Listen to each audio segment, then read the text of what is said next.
Hello everyone, welcome to Banu Kitchen. நாம இன்னைக்கு என்ன ரெசிபி பார்க்க போறோம்னா ஒரு சூப்பரான வெஜிடபிள் பிரியாணி எப்படி செய்யலாம்ன்றத பார்க்கலாங்க. இந்த பிரியாணி பாத்தீங்கன்னா நீங்க எந்த அரிசியில வேணாலும் செய்யலாங்க. ஜீரக சம்பாவா இருக்கட்டும், இல்ல பாஸ்மதி ரைஸ், இல்ல நார்மலா நம்ம சாப்பிடுற சாப்பாட்டு அரிசியில கூட இதை செய்யலாம். ரொம்ப டேஸ்டாவே வரும். இதே அளவுகளோட நீங்களும் செஞ்சு பாருங்க. உங்களுக்கும் இது சூப்பராவே வரும். வாங்க இதை எப்படி செய்யலாம்ன்றத பார்க்கலாம். வீடியோக்குள்ள போறதுக்கு முன்னாடி மறக்காம சப்ஸ்கிரைப் பண்ணுங்க and bell icon click பண்ணுங்க. நாம இன்னைக்கு 1/2 கிலோ வெஜிடபிள் பிரியாணி தாங்க செய்ய போறோம். நான் வந்து சீரக சம்பா அரிசியில தாங்க செய்றேன். 1/2 கிலோ சீரக சம்பாவை நல்லா 2-3 வாட்டி கழுவி எடுத்துட்டு வந்துருங்க. இது அப்படியே ஊறட்டும்.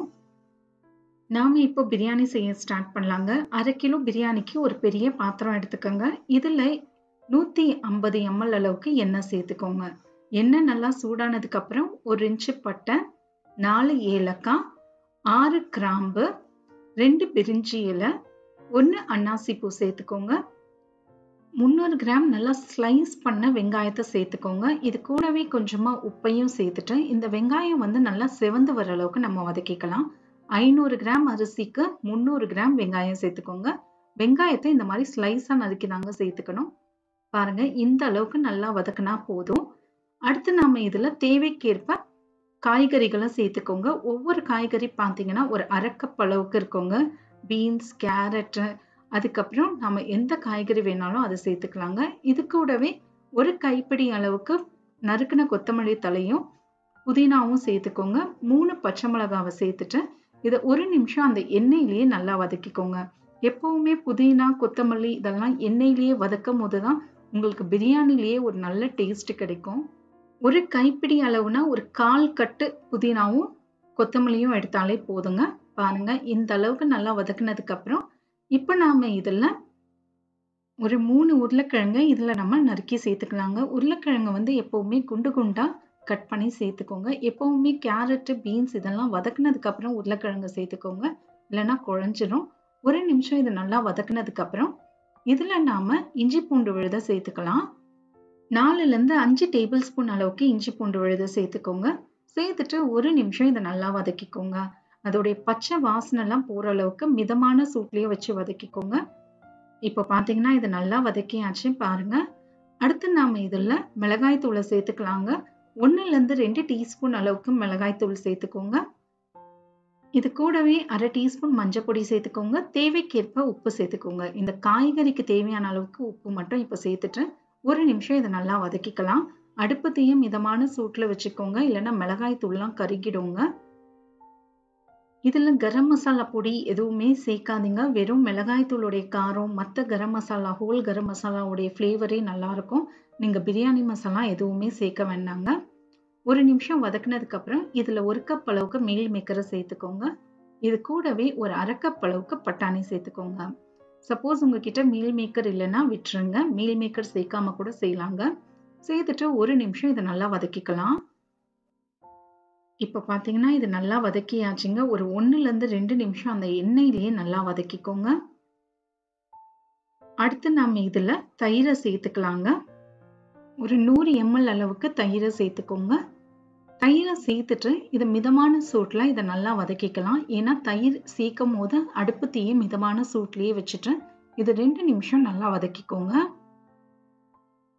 நீங்க எந்த அரிசியில வேணாலும் இந்த பிரியாணியை செய்யலாங்க. ரொம்ப டேஸ்டாவே இருக்கும். இப்ப பாத்தீங்கன்னா நல்லா வதக்கியாச்சு. அடுத்து நாம இதுல ஒரு 200 கிராம் அளவுக்கு தக்காளியை சேர்த்துக்கோங்க. நறுக்குன ஸ்லைஸ் பண்ண தக்காளியை சேர்த்துக்கோங்க. தக்காளியை சேர்த்துட்டு இதை 1 நிமிஷம் நம்ம நல்லா வதக்கிக்கலாம். இப்ப பாத்தீங்கன்னா நல்லா வதக்கியாச்சுங்க. இந்த அளவுக்கு வதக்கினாலே போதும். தக்காளி வந்து நல்லா குழஞ்சு வரணுங்க. அந்த அளவுக்கு வதக்கினாலே போதும். அடுத்து நாம இதுல ஒரு 1/2 கப் அளவுக்கு தண்ணியை சேர்த்துட்டு இந்த காய்கறி வேகிறதுக்காக மிதமான சூட்ல 5 நிமிஷம் வச்சிருங்க. 5 நிமிஷத்துக்கு அப்புறம் பார்ப்போம். இப்போ பாத்தீங்கன்னா காய்கறி எல்லாமே நல்லா வெந்துடுச்சுங்க. நீங்க ஒரு உருளைக்கிழங்கு எடுத்து கையில நசுக்கி பாத்தீங்கன்னா சாஃப்டா இருக்கணுங்க. அந்த அளவுக்கு வெந்தாலே போதும். அடுத்து நாம இதுல ஒரு பாதி எலுமிச்சையை புழிஞ்சு போட்டுக்கோங்க. ஏன்னா அந்த புளிப்பும் சரி, தயிர்ல இருக்கிற புளிப்பும் சரி ரொம்ப நல்லா இருக்குங்க. சப்போஸ் உங்ககிட்ட எலுமிச்சை பழம் இல்லை அப்படின்னா அதை விட்டுருங்க. சேர்த்துட்டு 1 நிமிஷம் நல்லா கலந்து விட்டுருங்க. இப்போ நாம இதுல தம் தாங்க வைக்க போறோம். 1 கப் அரிசிக்கு 2 கப் அளவுக்கு தண்ணிங்க. நார்மல் அரிசி எடுத்தீங்க அப்படின்னா, அதுவே பாஸ்மதி அரிசி எடுக்கிறீங்க அப்படின்னா 1 கப் அரிசிக்கு 1.5 கப் அளவுக்கு சுடு தண்ணியை சேர்த்துக்கோங்க. இதுல வந்து நான் சுடு தண்ணி தாங்க சேர்த்திருக்கேன். ஜீரக சம்பாக்கு 1க்கு 2 கப் அளவுக்கு தண்ணி சேர்த்துட்டு, இதுக்கு தேவையான அளவுக்கு உப்பையும் சேர்த்துட்டு, இது நல்லா ஒரு 2-3 நிமிஷம் கொதிக்க விடுங்க. அது ரொம்ப இம்பார்ட்டன்ட்டுங்க. தண்ணி கொதிக்காம அரிசியை சேர்க்கக்கூடாது. அதனால தண்ணி நல்லா கொதிக்கட்டும். சுடு தண்ணியை சேர்த்திருக்கோம், சீக்கிரமே கொதிச்சிடும். இப்ப பாருங்க தண்ணி எப்படி தளன்னு கொதிச்சிட்டு இருக்கு. இப்ப நாம ஊற வச்சிருந்த அரிசியை இதுல சேர்த்துக்கோங்க. சொல்ற கரெக்ட் அளவு ஃபாலோ பண்ணிக்கோங்க. அப்பதான் கரெக்டா வரும். தம்ல வைக்கும் போது குக்கர்ல எப்படி செய்யணும்ன்றத நான் சீக்கிரமா ஒரு ரெசிபி உங்களுக்கு போடுறேங்க. அரிசியை சேர்த்துட்டு இதை நல்லா கலந்து விட்டுருங்க. ஸ்லோவா கலந்து விடுங்க, இல்லைன்னா அரிசி எல்லாமே உடைஞ்சிரும். இப்ப என்ன பண்ணணும்னா ஹை ஃப்ளேம்ல இந்த அரிசி ஃபுல்லா தண்ணியை உரியணுங்க. அரிசியும் தண்ணியும் சம லெவலுக்கு வரணுங்க. அந்த அளவுக்கு நம்ம இப்போ இதை குக் பண்ணிக்கணும். இன்னும் கொஞ்சம் தண்ணி இருக்கு. ஒரு 2 நிமிஷம் அப்படியே வைங்க. 1-2 நிமிஷத்துல அரிசியும் தண்ணியும் சமமா இருக்கும் பாருங்க. இப்ப பாத்தீங்கன்னா பாருங்க, அரிசிக்கு மேல தண்ணி கொஞ்சம் தான் இருக்கு. இந்த சமயத்துல நாம வந்து தம் வைக்கணுங்க. இதுதான் கரெக்ட் ஸ்டேஜ். இப்ப என்ன பண்ணுங்க, தட்டை போட்டு மேல வந்து சுடு தண்ணியோ இல்லைன்னா ஒரு பெரிய கல்லோ வச்சிருங்க. வச்சுட்டு மிதமான சூட்ல 15 நிமிஷம் இது தம் வைங்க. 15 நிமிஷத்துக்கு அப்புறம் மேல இருக்கிற கல் எல்லாத்தையும் எடுத்துட்டு இது அப்படியே ஒரு 10 நிமிஷம் ரெஸ்ட் கொடுங்க. அதுக்கப்புறம் நம்ம ஓபன் பண்ணி பார்ப்போம். எக்ஸாக்டா 15 நிமிஷம் தம் வைங்க. அதுக்குள்ள அரிசி நல்லா வெந்துடும். பாருங்க 10 நிமிஷம் ரெஸ்டும் கொடுத்து அரிசி பாருங்க வரையா இருக்கு. கொஞ்சம் கூட ஒட்டவும் இல்லைங்க. கீழேந்து எடுத்து போடுங்க. அப்போதான் நமக்கு மசாலாவா வரும். மேலேருந்து கிளறாதீங்க.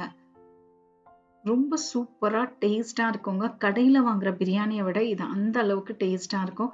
நீங்க எந்த அரிசியில வேணாலும் செய்யுங்க. லஞ்ச் பாக்ஸ்க்கு செஞ்சு கொடுங்க, இல்ல ஆஃபீஸ் கோயர்ஸ்க்கு செஞ்சு கொடுங்க. எல்லாருமே இது நல்லா இருக்குன்னு பாராட்டுவாங்க. ட்ரை பண்ணி பாருங்க. எப்படி வந்ததுன்றதை எனக்கு கமெண்ட்ஸ்ல சொல்லுங்க. மறக்காம சப்ஸ்கிரைப் பண்ணுங்க அண்ட் பெல் ஐக்கானை கிளிக் பண்ணுங்க. இன்னொரு வீடியோல உங்களை நான் பார்க்குறேன். தேங்க்யூ ஃபார் வாட்சிங்.